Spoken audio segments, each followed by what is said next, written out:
Bonjour Claire Hédon. Bonjour et Marianne. merci d'être avec nous ce matin. Vous avez interpellé hier la nouvelle Première ministre Elisabeth Borne afin de lui demander un plan d'urgence pour la santé mentale des jeunes. Ils vont si mal que ça ? Oui, et c'est important de rappeler que notre mission, c'est de veiller au respect des droits de l'enfant.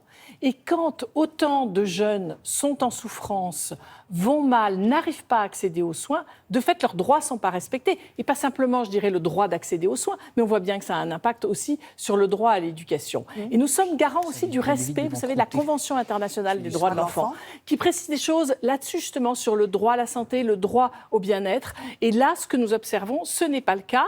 Et vous avez entendu les derniers chiffres de Santé publique France avec une forte augmentation des consultations aux urgences pour des idées suicidaires, des tentatives de suicide, un mal-être. On voit une augmentation des dépressions, des troubles alimentaires chez les jeunes et chez les enfants. Et avec cette difficulté d'accès aux soins qui, effectivement, nous inquiète particulièrement parce que, en fait, nous sommes saisis et on nous fait remonter des informations. Et on va en parler de jeunes qui n'arrivent pas à accéder aux soins. Vous avez dressé plusieurs rapports, notamment après les confinements, et qui révélaient donc que les 15-24 ans étaient de plus en plus nombreux à souffrir de troubles dépressifs.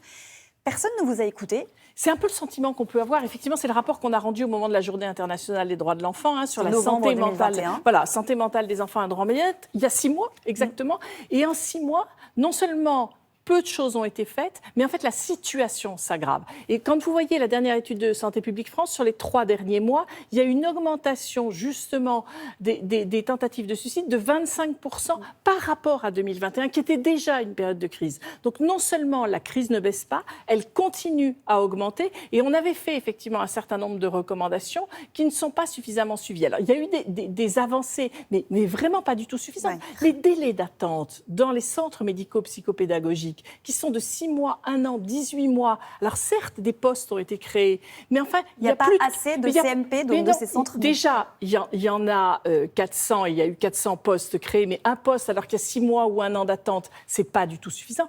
Il faut un investissement massif. Dans quelle société on vit finalement ? Quelle est notre priorité aujourd'hui ? Est-ce que les enfants, les jeunes sont notre priorité ? Ce seront les adultes de demain. S'ils vont mal aujourd'hui, il y a peu de chances qu'ils aillent bien demain.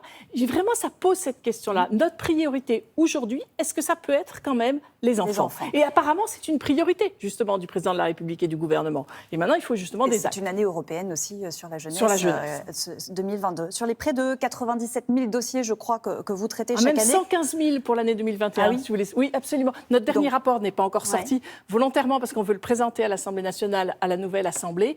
115 000 réclamations sur l'année 2021, ce qui veut dire une augmentation de plus de 15% par rapport à l'année dernière. Et donc, ça dit quelque chose sur l'ensemble de nos missions et entre autres sur une partie de difficultés d'accès aux services publics. Alors justement, combien concerne la santé mentale des enfants sur ces dossiers-là ? Sur ces dossiers-là, on a toute une partie qui concerne les enfants, aux alentours de 4 000 qui concernent les enfants. Et effectivement, ce qui nous frappe en ce moment, c'est que dans tous les dossiers qui concernent des réclamations sur les enfants, la question de la santé mentale est en filigrane. Avec quel type d'exemple ? Qu'est-ce qu'on vous raconte ? Une jeune fille qui est hospitalisée en secteur adulte et non pas en pédopsychiatrie. Donc ça veut dire un suivi pas adapté ? Le suivi qui n'est pas adapté, en l'occurrence avec des conséquences très graves puisqu'elle a été victime de viol. Donc ce sont des situations comme celle-là qui nous remontent, des jeunes qui n'arrivent pas à accéder aux soins, un jeune qui fait une tentative de suicide, qui va aux urgences, il n'y a pas de lit d'hospitalisation, donc il rentre chez lui. Et du coup, il fait une deuxième tentative de suicide. Et on se doute bien que s'il avait été pris en charge à la première tentative, on aurait pu probablement éviter la deuxième. Il y a vraiment une urgence à agir. Et une urgence à agir avec effectivement une augmentation des moyens en pédopsychiatrie. Vous me permettez de vous donner 2 chiffres. Nous n'avons que 40 pédopsychiatres en France. On est dans les pays européens les moins bien dotés. Ce n'est pas normal pour une dotée. Et ce n'est pas normal pour un pays comme le nôtre. Il y a 9 universités de médecine sur 31 qui n'ont pas de pédopsychiatres. Les pédopsychiatres aussi sont mal répartis sur le territoire. Et donc tout ça crée des délais d'attente qui empêchent d'accéder aux soins. Et vraiment, est-ce qu'il y a aussi de nouvelles pathologies qui sont nées avec la crise sanitaire ou des pathologies qui se manifestent plus tôt ? C'est plutôt une aggravation, en fait. Nous, constations déjà, je dirais, avant la crise sanitaire, des difficultés d'accès aux soins en santé mentale chez les jeunes et chez les enfants. Mais effectivement, la crise a aggravé le mal-être, aggravé aussi les troubles alimentaires, mais aussi aggravé l'accès aux soins. Quand vous avez une augmentation de 25% des idées suicidaires, de fait, il faut plus de place, en soins. Et donc voilà, moi je dis il y a urgence, urgence à agir concrètement, et on fait un certain nombre voilà, sur ces propositions-là, augmenter les lits en service pédopsie, interdire l'hospitalisation en service psy adulte, on en a parlé pour un enfant, plus de médecins, plus d'infirmières scolaires, une meilleure information des élèves. Pardon, mais on se dit que c'est juste la base. Aujourd'hui, le cadre autour de la pédopsychiatrie, il n'existe pas. Non, voilà. Et surtout, il n'y a pas assez de prévention. C'est-à-dire que du coup, on se met à agir trop tard. Et vous avez cité la médecine scolaire. Enfin, il faut renforcer. C'est le lieu où on peut dépister précocement le mal-être et prendre en charge. Et ça, aujourd'hui, ça n'existe pas. Pas suffisamment. Il faut vraiment la développer. Et ce qui nous frappe, nous aussi, c'est la question de la parole de l'enfant. C'est que l'enfant et le jeune est peu entendu, écouté au moment où il commence à dire qu'il est mal. Sur les questions de harcèlement scolaire, alors moi je dis toujours que je ne vois que ce qui ne va pas, parce que les saisines, c'est évidemment ce qui ne va pas.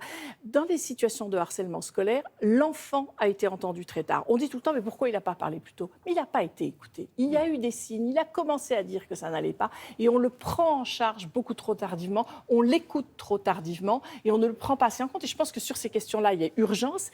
Et il y a aussi urgence, vous savez quoi ? À former les enfants sur leurs droits. Les enfants et les jeunes doivent connaître la Convention internationale des droits de l'enfant, connaître leurs droits. C'est comme ça qu'ils vont pouvoir dire « mais là, mes droits ne sont pas respectés ». Et c'est ça qui permettra d'avancer et de mieux les prendre en charge. Et il en va, c'est un honneur de notre société de prendre en charge les plus vulnérables et les plus fragiles. Elle vous a répondu, Elisabeth Borne ? Pas encore, mais je ne doute pas qu'elle nous répondra.